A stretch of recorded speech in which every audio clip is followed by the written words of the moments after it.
네, 오늘은 12월 7일 화요일입니다. 본문은 사사기 19장 1절에서 10절 말씀, 사사기 19장 1절에서 10절의 말씀을 보도록 하겠습니다. 이스라엘의 왕이 없을 그때에 에브라임 산지 구석에 거류하는 어떤 레위 사람이 유다 베들레헴에서 첩을 맞이하였더니 그 첩이 행음하고 남편을 떠나 유다 베들레헴 그의 아버지의 집에 돌아가서 거기서 넉 달 동안을 지내매 그의 남편이 그 여자에게 다정하게 말하고 그를 데려오고자 하여 하인 한 사람과 나귀 2마리를 데리고 그에게로 가매 여자가 그를 인도하여 아버지의 집에 들어가니 그 여자의 아버지가 그를 보고 기뻐하니라. 그의 장인 곧 그 여자의 아버지가 그를 머물게 하매 그가 3일 동안 그와 함께 머물며 먹고 마시며 거기서 유숙하다가 넷째 날 아침에 일찍이 일어나 떠나고자 하매 그 여자의 아버지가 그의 사위에게 이르되 떡을 조금 먹고 그대의 기력을 돋운 후에 그대의 길을 가라 하니라. 두 사람이 앉아서 함께 먹고 마시매 그 여자의 아버지가 그 사람에게 이르되 청하노니 이 밤을 여기서 유숙하여 그대의 마음을 즐겁게 하라 하니 그 사람이 일어나서 가고자 하되 그의 장인 내 간청으로 거기서 다시 유숙하더니 5째 날 아침에 일찍이 일어나 떠나고자 하매 그 여자의 아버지가 이르되 청하노니 그대의 기력을 돋우고 해가 기울도록 머물라 하므로 두 사람이 함께 먹고 그 사람이 첩과 하인과 더불어 일어나 떠나고자 하매 그의 장인 곧 그 여자의 아버지가 그에게 이르되 보라 이제 날이 저물어 가니 청하건대 이 밤도 유숙하라 보라 해가 기울었느니라. 그대는 여기서 유숙하여 그대의 마음을 즐겁게 하고 내일 일찍이 그대의 길을 가서 그대의 집으로 돌아가라 하니 그 사람이 다시 밤을 지내고자 하지 아니하여 일어나서 떠나 여부수 맞은편에 이르렀으니 여부수는 곧 예루살렘이라. 안장 지운 나귀 2마리와 첩이 그와 함께 하였더라. 아멘. 네, 오늘 본문을 통해서 우리에게 말씀하시는 주의 음성을 더 깨달아 알길 원하고요. 또 순종하는 열매가 있기를 소망합니다. 자, 오늘 이제 본문은 이제 19장부터 다른 내용으로 시작되게 되는데요. 자, 1절 보니까 이스라엘의 왕이 없을 그때에 에브라임 산지 구석에 거류하는 어떤 레위 사람이 유다 베들레헴에서 첩을 맞이했다. 자, 먼저는 이건 이제 사사기 전체를 관통하는 개념 중에 하나죠. 예, 이스라엘의 왕이 없을 그때에. 여러분, 이스라엘의 왕이 없던 적은 없습니다. 다시 말하자면 하나님이 진정한 왕으로 이스라엘 가운데 있었지만 이스라엘 백성들은 하나님을 왕으로 모시기를 싫어했다는 것이죠. 그래서 이스라엘의 왕이 없을 그때라는 단어, 이 문장을 통해서 우리는 뭘 생각해 볼 수 있냐면 하나님을 주인으로 왕으로 모시기를 싫어하는 시대가 무슨 시대다? 사사시대다. 그걸 그대로 우리에게 접목할 수 있겠죠. 여러분, 우리가 하나님을 나의 왕으로 또 나의 주인으로, 그래서 그분의 통치와 다스림을 받지 않는 그러한 삶은 여러분 사사시대와 같은 거라고 말씀드릴 수 있습니다. 자기 소견에 오른 대로 살게 되는 것이죠. 하나님이 여러분의 왕이 되어지고 그분의 통치와 다스림을 받을 때 우리의 삶이 이렇게 질서와 또 하나님 주시는 샬롬, 평강을 누릴 수 있는 것이에요. 여러분, 하나님이 여러분의 왕이 맞으십니까? 여러분의 왕이 하나님이 맞다면 여러분은 반드시 한 가지 중요한 이제 특징이 나타나야 되는 것인데 그것이 무엇이냐면 하나님의 뜻을 살피는, 하나님의 뜻을 힘써 알아가는 모습이 반드시 나타나야 되고 그 뜻 앞에 우리가 100% 순종하지는 못할지라도 그 뜻 앞에 끊임없이 나아가지는, 성화라고 해야 될까요? 순종하려고 드는 이러한 나아가지는 모습들이 반드시 나타나야 된다는 것이죠. 그래서 하나님의 말씀 앞에 완벽하진 않아도 순종하려고 드는 이런 모습들이 있어야 된다. 여러분은 하나님의 뜻을 순간순간, 크고 작은 모든 순간에 하나님의 뜻을 살피십니까? 그리고 그 뜻 앞에 나를 쳐서 복종시키려 드는 그런 어떤 열정이나 의지가 일어나십니까? 그 안에서 일어난다면 여러분의 왕이 하나님이 맞지만, 그러나 하나님의 뜻을 살피는 일에 전혀 관심이 없고 오로지 관심은 무엇을 먹을까 마실까 입을까, 이 땅의 즐거움과 이 땅의 행복과 온통 거기에 마음이 쏠려 있다면 여러분 어쩌면 하나님이 여러분의 왕이 아닌 경우일 수 있습니다. 그럼 사사시대인 것이죠. 그래서 여러분 도전합니다. 매 순간 하나님의 뜻을 살피기를 원하고 힘써 하나님의 뜻을 알아가는 자 되기를 원하고, 그리고 마음에서부터 하나님 기뻐하시는 그 일을 향해서 마음에서부터 그것을 열망하고 완벽하진 않아도 그것을 향해 나아가야 된다는 것. 자, 근데 에브라임 산지 구석에 거류하는 레위 사람이 나옵니다. 이 구석 먼 곳 이렇게 되어 있어요. 거류한다 이 말은 이제 이렇게 딱 뭐 정착했다는 게 아니고요. 이제 이동하면서 지내는 겁니다. 근데 거기 레위 사람이 참 기가 막힌데 뭐냐면 베들레헴에서 첩을 맞이했다는 거죠. 유다 베들레헴에서 젊은 여자를 레위 사람이 첩으로 맞이한 것입니다. 레위 사람은 하나님 앞에 구별된 자들로서 제사장의 직무를 감당해야 되고, 그렇게 하나님을 기쁘시게 하는, 하나님과 이스라엘 백성들을 어떻게 보면 중재하는 그런 역할을 감당해야 하는 아주 중요한 하나님의 손과 발이 되어야 하는 존재들이에요. 그런데 이런 자들이 첩을 맞이했다. 앞전에는 레위 청년 나오죠. 모세 손자. 거기는 이제 돈을 쫓아서, 영광을 쫓아서, 자기의 영광을 쫓아서 움직였는데, 오늘 여기도 보니까 이번에는 자기의 쾌락, 첩을 맞이하고 그 첩을 두고 있는 모습. 자, 이와 같은 모습을 통해서 뭘 우리는 묵상할 수 있을까요? 여러분, 제가 한번 말씀드린 적이 있죠. 여러분 세상은요, 그러니까 우리가 타락했다, 세상이 타락했다 라고 했을 때 세상이 죄악에 붙들려 있고 죄에 대해서 무관심하고 무디고 죄를 많이 짓는, 정말 이런 모습들을 향해서 타락했다 이렇게 말할 수도 있지만, 사실은 보다 이 타락했다의 의미를 설명하자면 세상이 죄에 물들어 있는 것을 의미하는 게 아니고, 교회가, 성도가 그 내면에, 성도의 그 내면에 죄로 가득 찼을 때, 하나님의 뜻과 멀어졌을 때, 하나님을 왕으로 인정하지 않을 때, 여러분 그것이 뭡니까? 타락했다가 되는 거예요. 왜냐하면 세상은 공중 권세 잡은 마귀가 발악을 하는 곳이죠. 그래서 이 죄가 관영하고 죄가 그들을 지배하는 것이 어쩌면 자연스럽게 흘러가는 순리일 수 있어요. 그런데 이 타락했다라고 했을 때는 이것은 당연한 거니까, 자연스럽게 그렇게 가는 거니까. 그런데 마땅히 구별되어져야 되고 거룩해야 하고 하나님의 뜻 앞에 민감해야 할 성도가 하나님의 뜻 앞에 너무나 무관심하고 죄 앞에 그 내면에, 성도의 그 내면에 정말 죄악된 욕망으로 가득 차 있을 때, 하나님의 뜻과는 거리가 멀어졌을 때, 그것을 향해서 타락했다 이렇게 얘기하는 것이죠. 그래서요, 여러분 우리는 다른 것보다 성도 내면에 있는 죄에 주목해야 되는 거죠. 이 레위인들은 그러니까 사사시대가 얼마나 타락했는지를 정확하게 가늠해주는 한 척도가 되겠습니다.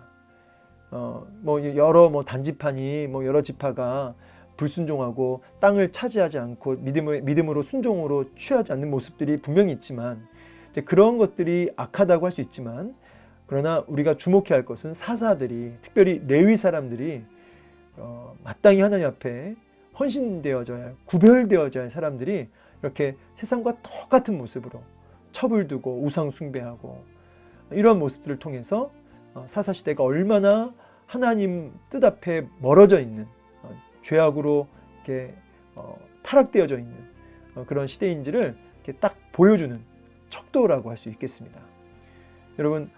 여러분은 세상과 구별된 다른 모습으로 살아가십니까? 여러분 오늘 제가 여러분에게 도전하고 싶은 건 뭐냐면, 우리 안에도 이렇게 세상과 전혀 이렇게 다르지 않는 쾌락을 쫓고 행복을 쫓고 이런 모습이 있을 수 있다는 거죠.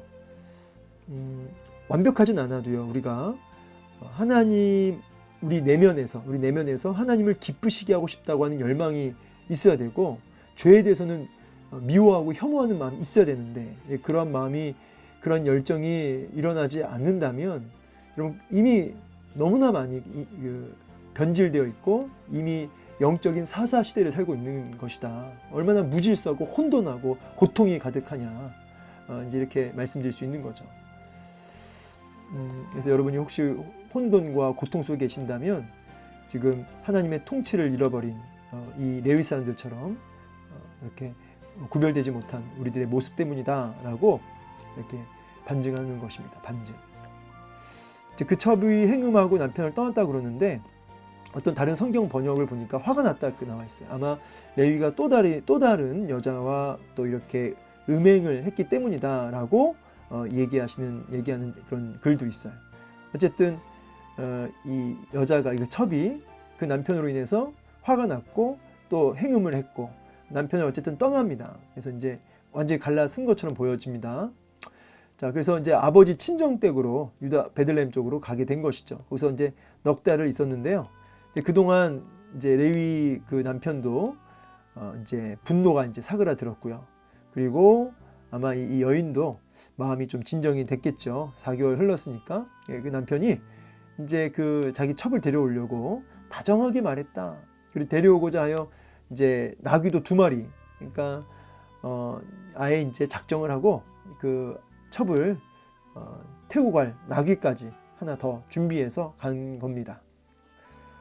그에게로 가매 여자가 그를 인도하여 아버지 집에 들어갔다는 얘기는 여자도 이제 마음이 풀린 것 같아요. 이렇게 배려하는 모습을 보고 그 여자의 아버지가 그를 보고 기뻐했다 그러죠. 그렇죠. 그 여자의 아버지도 기쁠 수밖에 없어요. 왜냐하면 어쨌든 이제 첩이지만 시집을 간 자기의 딸이 다시 친정으로 돌아오는 것은 당시에도 수치였습니다. 근데 이제 어쨌든 그 레위 남편이 사위가 이제 데리러 왔으니까 기뻐했다는 거예요. 자, 장인이 여자의 아버지가 그 레위 사람을, 그 레위 사위를 머물게 했답니다. 3일 동안 그와 함께 머물렀다고 그래요. 먹고 마시고 유숙했다. 여기까지는 문제가 없어요. 그런데 넷째 날 아침에 일찍 일어나 떠나고자 하매 그 여자의 아버지가 사위에게 이르되 떡을 조금 먹고 기력을 돋운 후에 그대의 길을 가라. 넷째 날에도 붙들고 늘어져요. 뭐 왜 그랬을까? 뭐 아마도 딸과 함께 더 있고 싶어서 그랬을까? 뭐 이렇게 생각을 이제 추정해 보는 거죠. 그래서 이 레위 사위가 이렇게 합니다. 레위 지파 사위가 그렇게 하루를 더 유숙해요. 근데 이제 그대의 마음을 즐겁게 하라. 이제 여기서 이제 또 한 가지 생각해 볼 게, 이제 보통 3일 있다 가는데 지금 5째 날 아침까지 이제 이렇게 있습니다. 보시면 그대의 마음을 즐겁게 하라.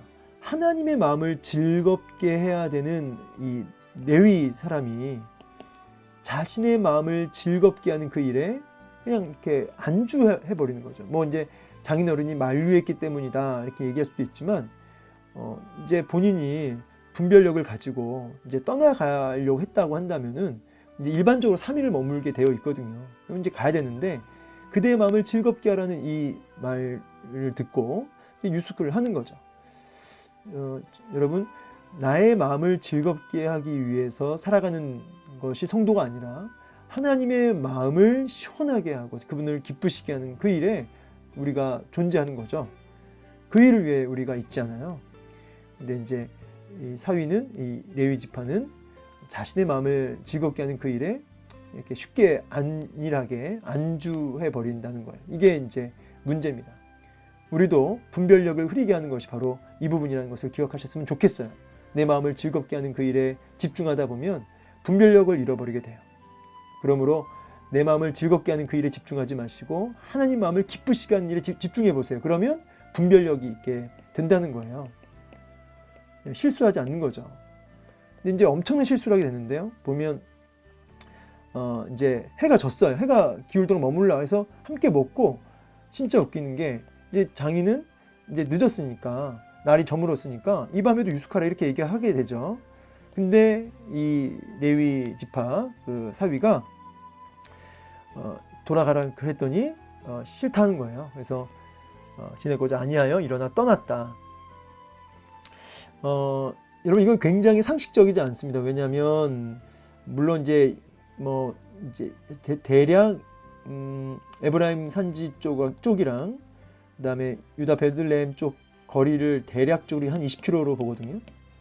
그러니까 한 그렇게 먼 거리는 아닐 수 있어요. 그런데 밤에 이동을 한다.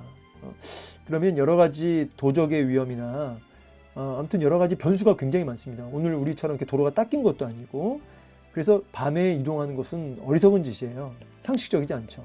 근데 떠났다는 거죠. 아마 이렇게 했다가는 또 하루가 또 지나가겠다라는 생각 때문에 그냥 좀 조급한 마음으로, 아니면은 조금 짜증스러운 마음 때문인지 그냥 성급하게 그냥 떠납니다. 아마도 이제 머리에 계산하기로는 이제 중간에 어디 유숙하면 되겠지, 이제 이런 생각을 하고 갔을지도 모르겠어요.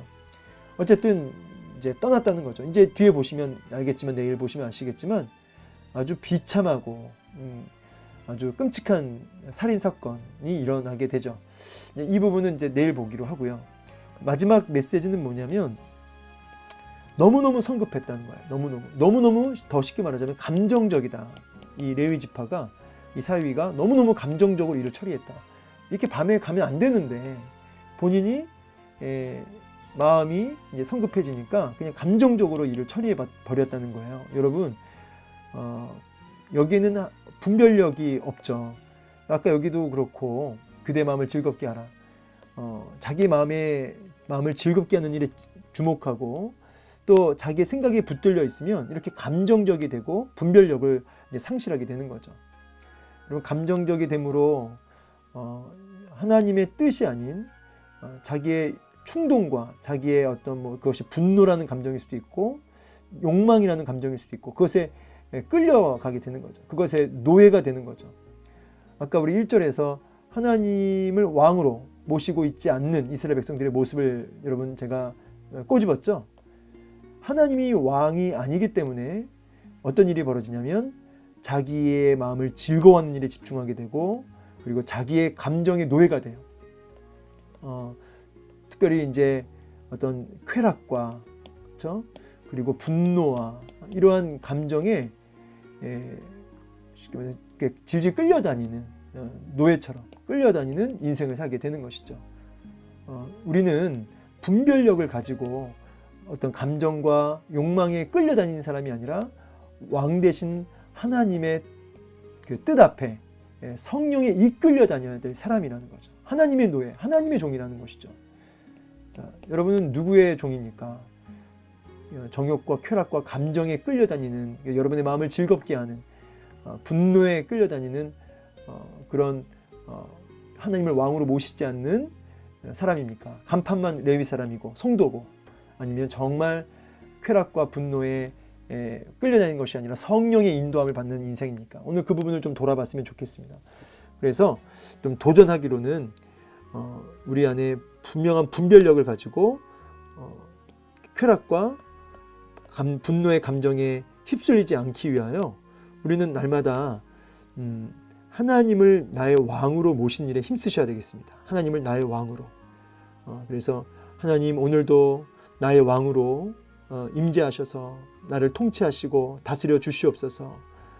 이렇게 고백하면서 하나님의 뜻을 부단히도 살피고, 하나님의 뜻 앞에 온전하진 않더라도 이렇게 작은 그 일일지라도 이렇게 순종함으로 하나님, 하나님 나의 왕으로 높여드립니다. 이렇게 고백하면서 그 뜻 앞에 한번 순종해 보세요. 하나라도 나의 왕이심을 내가 순종함으로 고백합니다. 이렇게 고백하면서 왕으로 모시는 삶 되어줄 때 우리는 쾌락과 분노의 감정에 끌려다니는 인생이 아니라 성령의 통치와 지배를 받는 질서와 하나님의 샬롬을 누리는 인생이 된 줄로 믿습니다.